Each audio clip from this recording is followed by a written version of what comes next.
Yesterday, there was a conference by the Greater Nigeria Group advocating for a president of the Southeast extraction. Tonight, one of the attendees of that conference, who is also a frontline aspirant in the ruling APC, is a guest. He's a two-term governor of Imo State and one of the founding members of the APC, who joined with a section of APGA then, is a sitting senator representing Imo West Senatorial District and the Red Chamber. A philanthropist and businessman turned politician, Senator Rochas Okorocha, joins us here live in our Abuja studio. Thank you so much, Your Excellency, for joining us tonight. Thank you very much, Sharon. The sale of the farm has begun. Have you obtained yours? I will obtain. You will? Yeah, definitely. It's just that I think there was a delay in printing of the forms, but by tomorrow, all interested aspirants will definitely pick their forms. What do you make of the cost of the form? Well, you see, the issue of the cost of the form has been a little bit controversial. On the side of the public, they think it's too high. And given, everybody would think it's too high, given the salaries of a president and given the salaries of governors and all that. But on the side of the party, for them, it is a way to raise money, one. Number two, it's a way to remove people who are not serious in the business, who might find cheap forms and decide to go into court cases and injunctions and what have you.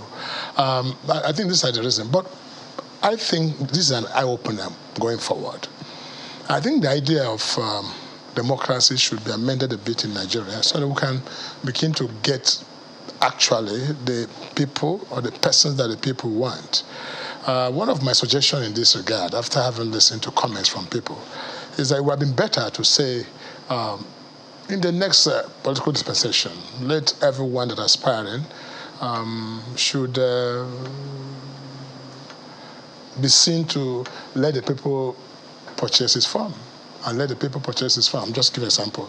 Say, for instance, if you have 100 million, and the law says that you must have 1 million people, Nigerians, to contribute 100 naira if you think you deserve it, so that they can pay for you. So, but enough time should be given. So you really know who the ordinary people cares for, and make sure we monitor the source of the fund, not that you go and give people to give you back. I think democracy will now become government of the people, by the people, and for the people. So if such high amounts should be made in the near future, I think they should allow the public and the ordinary people to buy the funds so that you can feel indebted to them. And if they can do that and finance elections as they go by, I think we'll be having the pure democracy, undiluted democracy controlled by the people. Because when people, it looks like it's all money bag affairs. If you can afford it, pay if you can. And that's going to throw up a lot of people who think it's just go and buy the vote and buy the people and buy the delegates and get into power and refund yourself back and do all that. Those things will come. I think we're still growing. In the next dispensation, it might be looking to me like the issue of the people funding their candidates will not become the issue this time. If you look at the progression, you were on the ballot for your party's presidential primary in 2014, 2015 race. It was about 12 million or thereabout. I can't remember, but something about that. Yeah. In 2019, the ticket, the nomination form for presidential race was 27 million, I think, at that time. Now it's about 100. If you look at it now, there is a table that we showed our viewers yesterday, which I'd like you to also see. So we put up what the nomination forms look like across at least 5 political parties, and based on the cost of that, from the most expensive to the least expensive, APC having 100 million, PDP 40 million, SDP 35 million, YPP 20 million, and PRP 10 million. If you look at these, in terms of the perception of your party, what do you think that, how do you think Nigerians will see your party? I think it depends on who is looking at it. To some people, it won't be talking about the average Nigerian? Average Nigerian would say, oh, so is this expensive to become a president? And so I think there's need for the people to I mean, they will think the people will go into the power and they will ask what's the source of their money to pay for this fund, where they're getting the money from. But most people have defended the fact that they're not buying the form, whether it is right or wrong, but they're getting people to pay for the form. Is it really true? I mean, you've been in politics for years now. And let me tell you. So, when politicians say, I need to consult my people told me to go.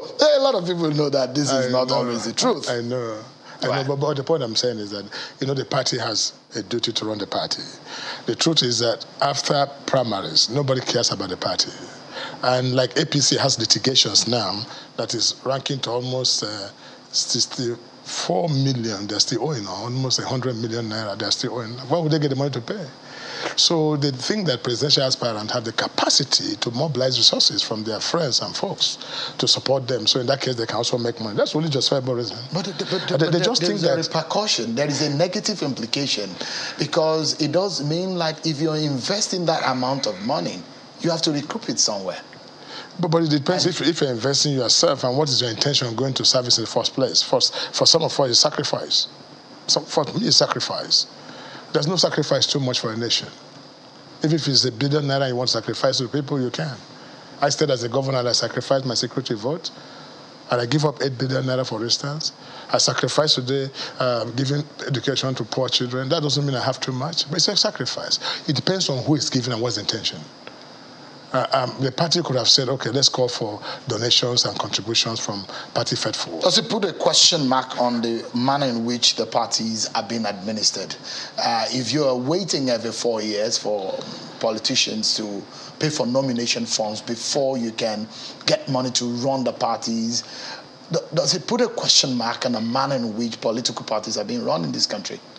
Well, you see, political parties still have a lot of issues. In the first place, we don't have political parties of ideology. It's the same thing. We're all fishing from the same basket, the same campaign promises, the same manifesto, literally.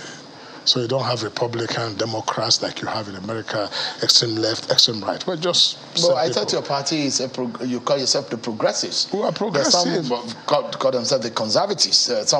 Your party, for example, is preaching a left of the center ideology, which basically is a welfarist tendency. And the PDP will say it's the right of the center, which is more conservative in terms of economical and governance philosophy. You see, what the party does sometimes is different from what candidates talk about.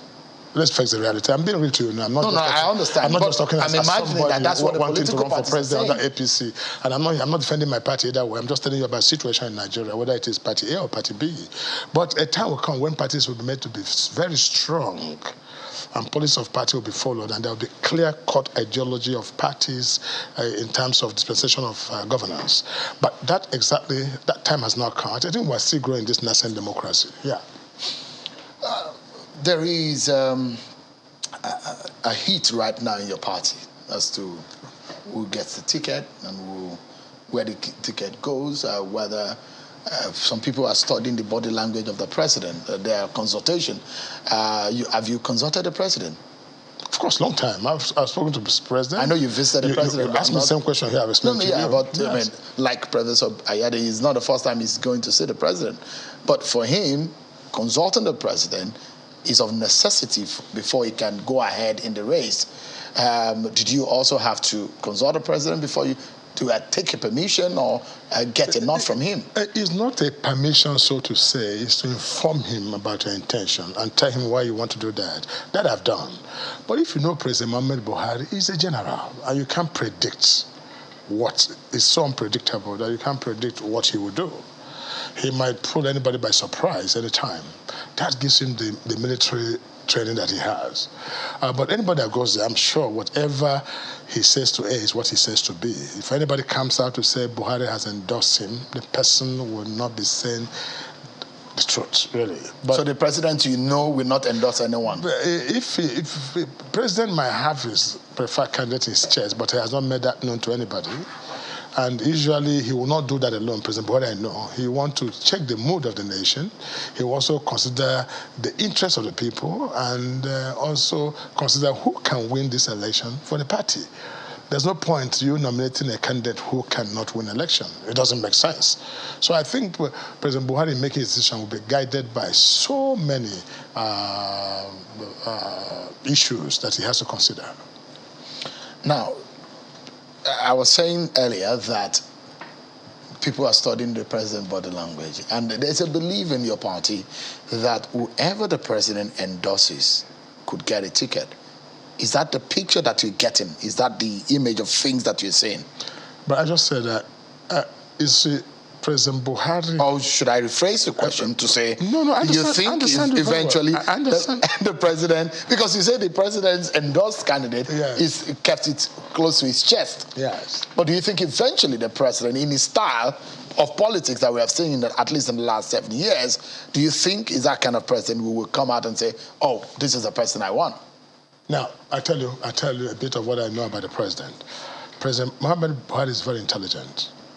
Now, he would like to consider a lot of factors. First, he will look at the mood of the nation and see who actually will fit into the mood of the nation. President Buhari will look at who can win this election for APC, because definitely he wouldn't want to lose this seat for PDP. So he'll be smart enough to know, to say, listen, this person can do that, this person can. So there are a lot of considerations. It's not just something he wakes up and say, this person should go. Because we're talking about Nigeria now. We're not talking about APC as a party. There are two different things. When we talk about Nigeria, remember there are other parties. PDP is there watching. And PDP prayer will be, may APC produce a very bad candidate that we can just have an overrun. But that are the factors that he has to consider. And I'm sure he will take that into consideration. And he will not make that mistake of saying, oh, anybody can go. No, that would be detrimental. So there are also the permutations that there might be a possible emergence of outsiders in your political parties for the ticket. Like who? There are talks about the CBN governor is an outsider in terms of the politics of the APC and politics in Nigeria. There are also the talks about the former president Goodluck Jonathan. And also it talks about the man who visited the president today, Dr. Akinwumi Adesina. That there is a possibility of a choice of an outsider that will spring a surprise in the APC. Does the atmosphere of things in your party give you that sense that a possibility of an outsider emerging? Well, look, can I tell you something, Shegun, again? Let me tell you something very interesting. Anybody who is an outsider now must come outside the moral burden of the nation. True speaking. I mentioned three people now. No, will these three people fall outside the moral burden of... Definitely they will. These three people? Because anything... Let me tell you something. Let me go back again. Why do we shout in the nation that power should go back to the South? And why do you think the North is silent? And not every Northerner is shouting, it must remain in the North. If I tell you in the North today, 80% of Northerners want the power to move to the South. Because they felt it's just equity and fairness that this power should go to the South for reasons of equity. Then when you come to the South, I ask you one question. Would you then think that the same moral burden on this nation to move it to the South will not be the same moral burden to move it to the Southwest? Having seen that the Southwest has had 8 years of presidency and 8 years of vice presidency, and the South has had it for 8 years, and the Southwest never. I mean, it would have been a very simple calculation that anything outside the Southwest would be really outside the moral burden. So you think that a Southeast president is what the nation needs right now? Definitely, I think so, to give a sense of belonging because of the mood of the nation. And I'm talking about equity. Even you, I'm sure if you sleep on your bed and turn left and turn right, you shake your head and say, it will not be fair if Southeast Nigeria is not given an opportunity this time. Considering the tripod of this nation, and considering the fact that this is about the time the cycle will seem to have been completed. Even if we're going to go back to what is called the pure democracy, as a government of people, numbers. But remember, you must have equity first before democracy can step in. So I think so. And I don't know, in the next couple of weeks, or 1 week now, we shall know those who really purchase a form. And that's when this will become to the table. And there are some people, if you bring in any PDP candidate now to come to canvass in APC, you are simply saying that, look, APC, look, so you made a mistake. You made a mistake, you didn't know what you were doing.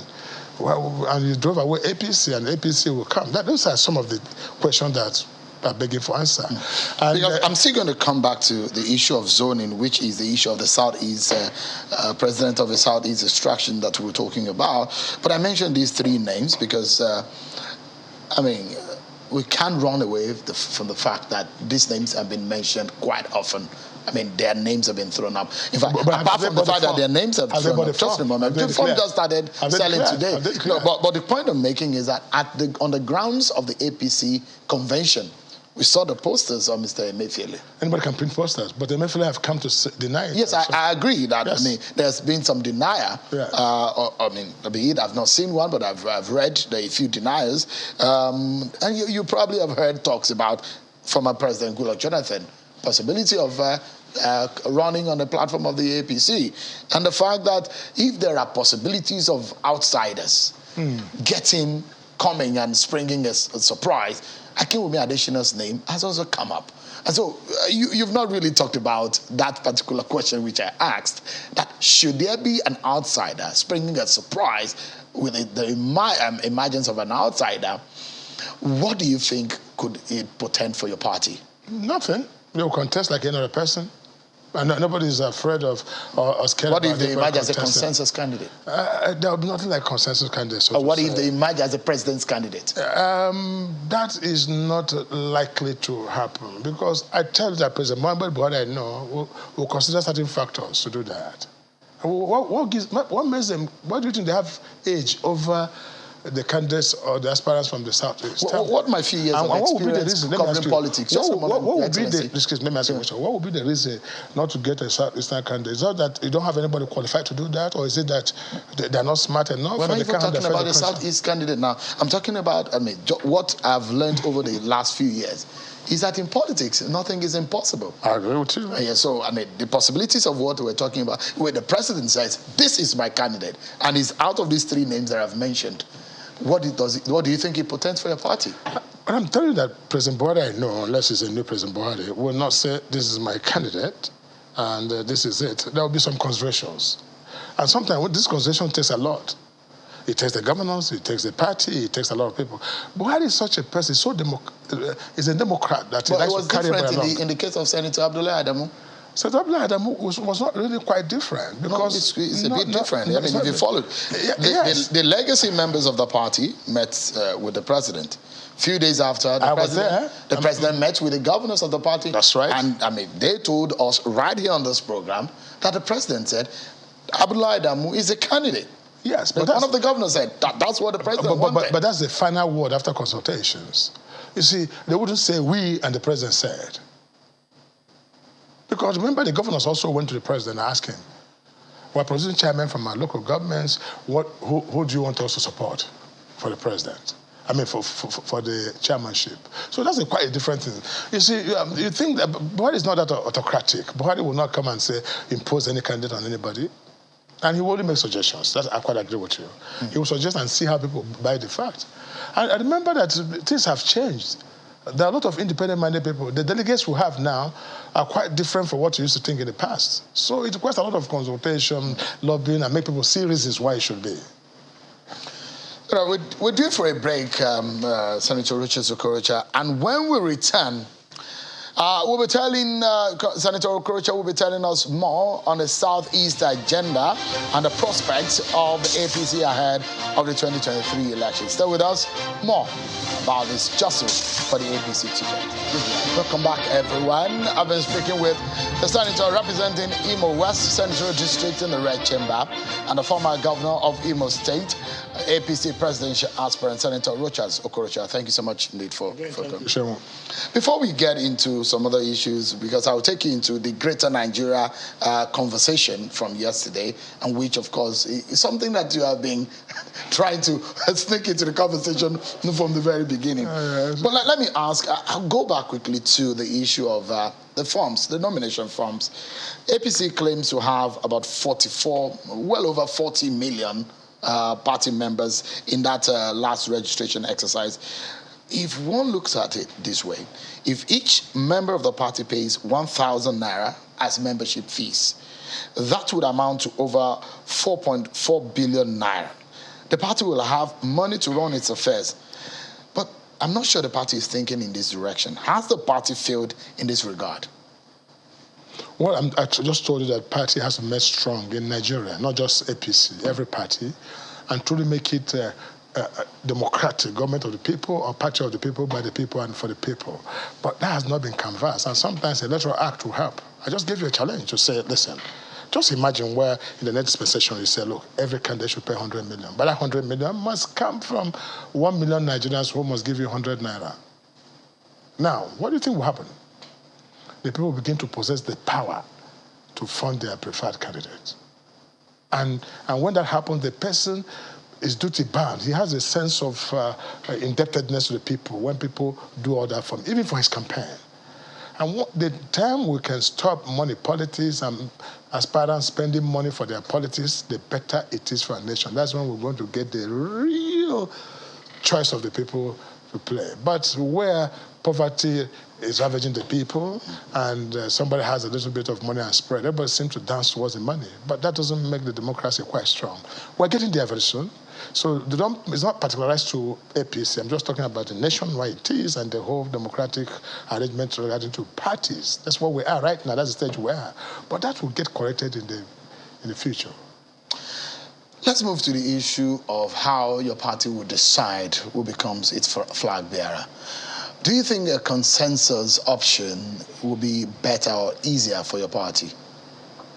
I tell you something, Segun. You know, our party, let me just take generally now.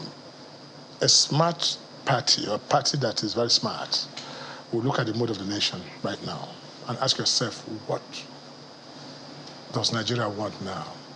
What kind of president? I think that should determine whether consensus or not consensus, because if you bring a bad product, definitely people will reject it. And that is the issue of a unifier. Who can unite this country? Have you thought of it? I mean, that's our major problem now, because you can't have any progress while people feel divided. Who could that be in the APC? Who could that be? The unifier you're talking about. Well, I know someone has, he's using that terminology already. He's calling himself a unifier, but that is in the PDP. Who? Atiku Abubakar is saying he's a unifier. Can I say something? How you know a unifier is by the antecedent and track records. Tell me any of the candidates or any of the aspirants you see today who have left his home to invest in another zone other than his own zone. Look at him as an investor. He believes in that in this country.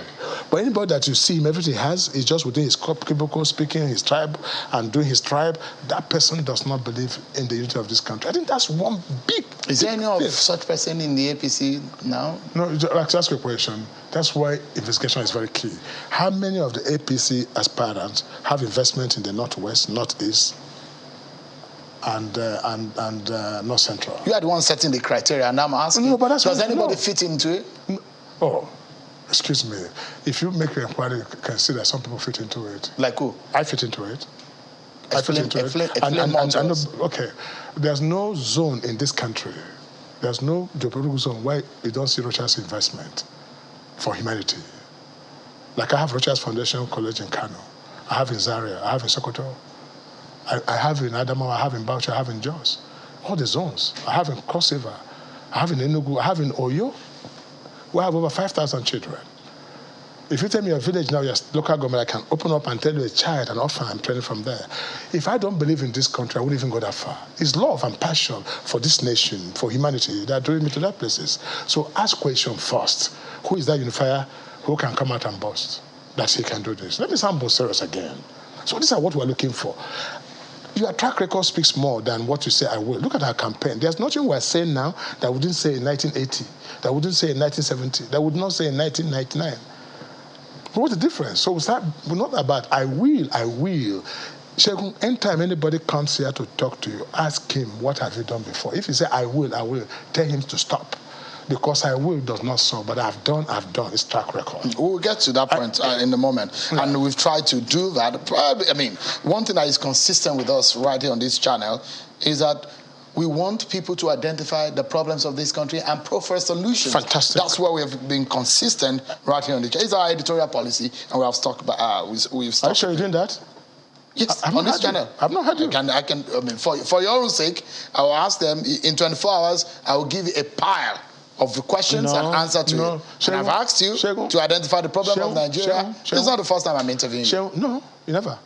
Really? I've listened to you. No, I will. I'm ashamed. You know, people have challenged us on this channel before, and we have proven them wrong. In fact, I'm here to challenge you because I want you to change the narrative. The challenge is so we don't get people out there deceived. Let's get deceived. I mean, people should know when the candidates don't deceive the people. All right, let's get to it. Let's get to it. I want us to talk about the politics of things and get into the real issues. Now, on the issue of the politics, for me, you said consensus is not your way.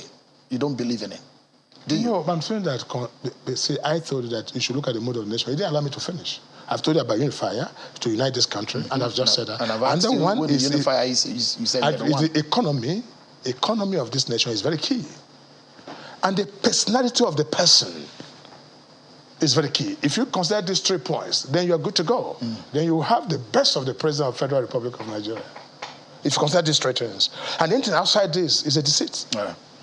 So, I mean, do you consider consensus an option for your party, an easier option or a better option? Consensus is a process. It's not just a wake up call or wake up and call something. It's a process. I've just told you the process to consensus for a party that wants to win. Process of consensus is the mood of the nation, who can be a unifier, who can fix the economy, and what's the personality of the person, his antecedent, who he is. These 3 things put together makes a consensus, even before the people, not even before the party. All right. So I'm going to ask also the issue of the zoning, and you've been saying that for equity and fairness, a Southeast president is what Nigeria needs. To carry everybody along, that's what I'm saying. Can you defend that? Of course. What else is it to defend, Shehu? I mean, I've just said it, that even if you sleep and wake up, Shehu, we're talking about Nigeria since 1960 until death. Till death. And even in our nascent democracy, since it started in full force, there has never been anybody from the Southeast who has sat in this presidential villa as the President of the Federal Republic of Nigeria. And they formed the tripod upon which this nation is built. I, as a person, if I'm an Hausa man, I will support it. If I'm a Yoruba man, I will support it. If I'm an Igbo man and this happens to somebody in the north, I will support it. This is what I'm just talking about, equity. And I think every Nigerian understands that. Right. Doing the otherwise, it is. And that's why you see people coming up from South, saying that they are Southeast now, all because they know the right is the truth. So I asked the question yesterday with my guest, and I said, is it an Igbo presidency or a Southeast presidency? Because there are Igbos in other places other than the 5 states of the Southeast. A Nigerian presidency coming from the Southeast. That's what you want? I mean, it's not what I want. It's just it does look like what the Igbo elites are talking about. Not just Igbo elite, even Yoruba elite, even Hausa elite. Everybody's talking about it. And if you're not very current, the narrative has changed. That people becoming clearer every day that this time around, let's choose the best of the Southeast and see whether the things can change in this country. I mean, let's look at a few, and the question that we always ask is, in your own mind, in your own thinking, what do you think that is the biggest problem of this country?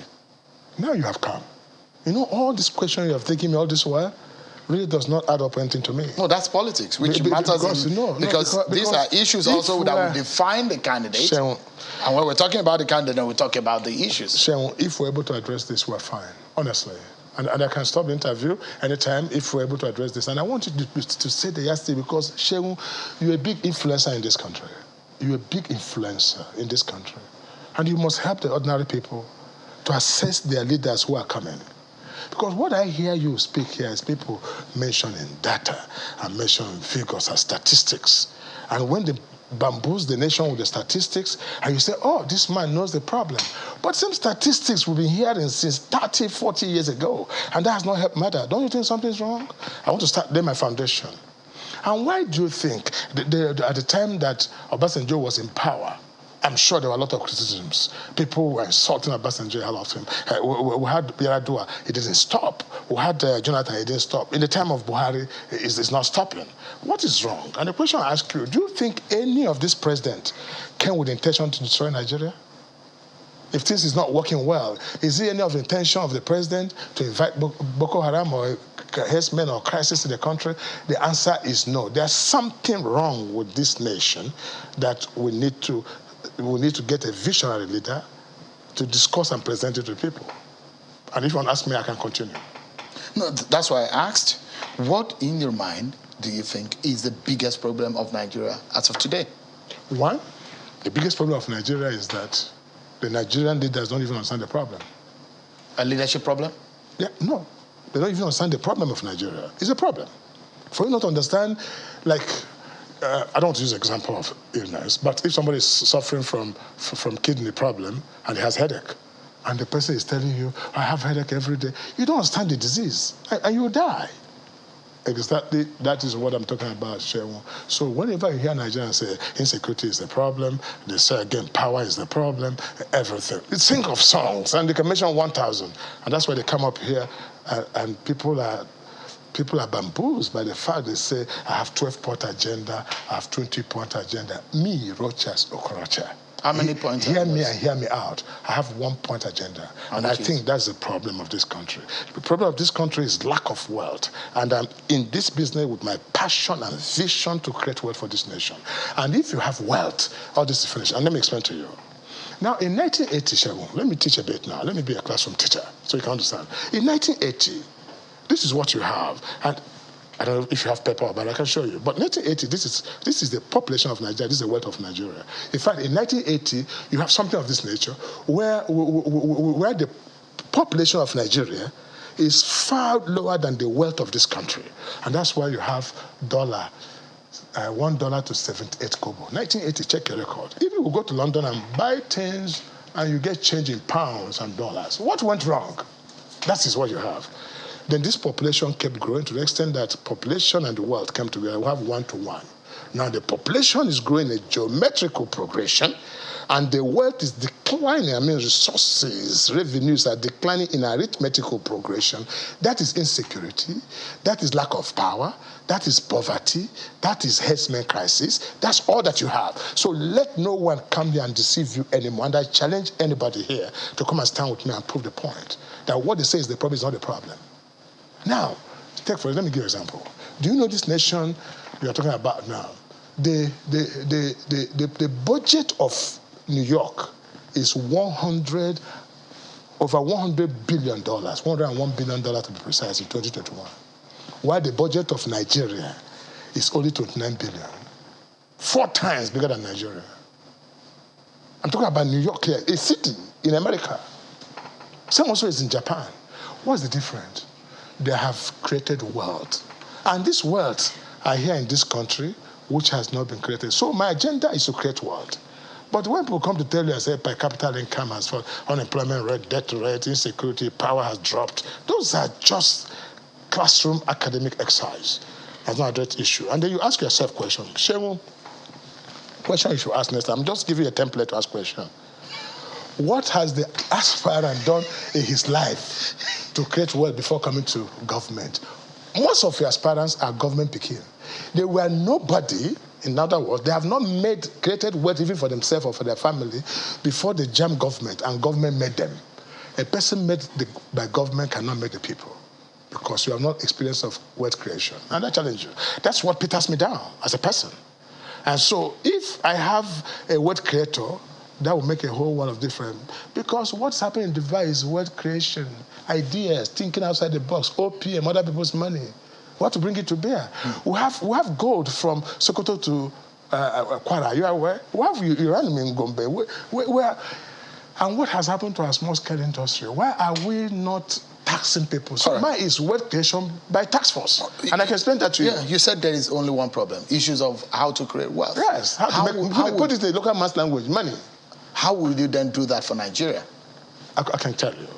Like I said, wealth creation by tax force system. What does that mean? I'll explain to you. You know, in this country, take for instance, you know, ministries are the same. They're not ranked. Especially the productive sector of our economy. It's called the productive sector of our economy. The one that produces the things that we consume and export. Once production is high, wealth is being created and jobs are being created. Youth restiveness will not be there. That's a simple problem. And when consumption is more than production, then you don't have what is called balance of trade. That's what's called poverty. And this is one. So tax force system, every state in this country is a nation, for crying out loud. Every state in this country is a nation. Some countries are not up to 2 million people population, even in Europe. So why can't a 5 million population people with huge resources today, why can't they develop it? I'm talking about diversification, but this one is practical diversification of economy. So, but let me tell you what you have in the country to make you laugh, so you can understand this problem. You know, when you set up to build maybe a 5-star hotel, say Hilton, you know, Hilton, it takes a builder, a wealth creator, somebody to create it, to build it. It's not for managers. You don't bring managers into a building process until you have finished the program. Most people want to come and manage the economy, manage the wealth. I've come to create the wealth. That's what makes a difference. I don't know if I'm communicating to you. Mm-hmm. And in Imo State, for instance, I changed the value of land within 4 years. When I went to Imo, asked question today, Imo plot of land was about 500 to 1 million naira, 100,000 to 1 million. By the time I left, it came to about 80 to 100 million. What happened? I saw land as a wealth set aside for production of other wealth. And it has value. The land in Nigeria, what value does it have? Look at Abuja. Why can't it be like Dubai? Do you ask a question? All right. Let's break the issues down further, because I would like to also know the difference of, you said the problem is how to create wealth, how to make money, but there are fundamental problems on the ground. For you to start making money, I assume that if I make the analogy, you have a family, and there's a major problem there. Someone from them are sick, so the roof is leaking, you cannot pay rent. These are major problems. But before you think of creating what, you need to solve some of these basic problems. There are fundamental problems on the ground. If you become president, should you get your party's ticket and become Nigeria's president tomorrow, where do you start from? For example, the security problem in Nigeria, the banditry, they are killing people in this country. Create wealth, all you can, but people are being killed. How do you tackle that? Okay, I'll just give you two scenarios, and I think that would make sense. I would like to illustrate by examples. Take, for instance, you said a family. There are what is called a scale of relative preference. Am I communicating? Mm-hmm. If you look here, it gives me a better understanding that you're following. Now, listen, there's what's called that preference. There are things that, like security is a major issue. Major issue. Now, why have you not thought this security problem we're talking about, don't they operate in a particular place? And are there not people who live there? Now, in Imo State, for instance, I introduced what is called community government, where I made communities become a government with traditional ruler as the chairman of that community government, with powers to tackle issues of security, give informations. How about that? If you equip communities today, they begin to check this crime themselves, and what they might need from federal government might be assistance or support where necessary. That's what I mean by this. Why also you make arrangement to create the world. Now, let me tell you what is the first thing I would do as a president, is to organize the people first, even before the world creation. Organize the people first. How do you do that? Okay. In Imo, I did organize the people. I organized, for instance, the youths. Am I right? The NGOs, for instance, the market union. I made them become government of their own, little small government. And they had a sense of responsibility. You see, you must understand that culture plays a big role in Africa. And the way you govern America is different from the way you govern Nigeria because of our sentiments. We have this thing that we believe that mine is mine and ours is ours policy. So when I throw governments to channels and say, this is your own government, and channels should go and take care of this little land and produce this, it will be more effective than when I say this land belongs to the federal government. All right, because we're wrapping up now just in a few minutes. But let me ask you, and I mean, you are the one who said some templates, but let me use the same template to ask you the question. I mean, you said the template on how you want to be asked questions. So let me ask you one of the questions. You said one of the major problems is creating wealth, and you're going to create wealth. So the big question is, when you were governor for 8 years, how much of wealth did you create in Imo State? A lot of wealth. Sheung, let me tell you, Imo State is one of the, let me not say this on public television, Imo State, how much did they receive? Maybe the highest I received 6 billion, 7 billion for both local government and state, and I spend about 5 billion, 5.5 billion every month. I have literally some months 900 million, some months 1.2 billion. You can't compare that with Rivers or Delta, that what I collect in 12 months is what they get in 1 month. So I have to think outside the box. The land was what I gave you an example of the land as a way to create wealth. I did that. And what do? I simply, I say, this is now a district. I want to create a road, and I want to call this a housing estate and that. Investors came. By the time investors came, my land had value.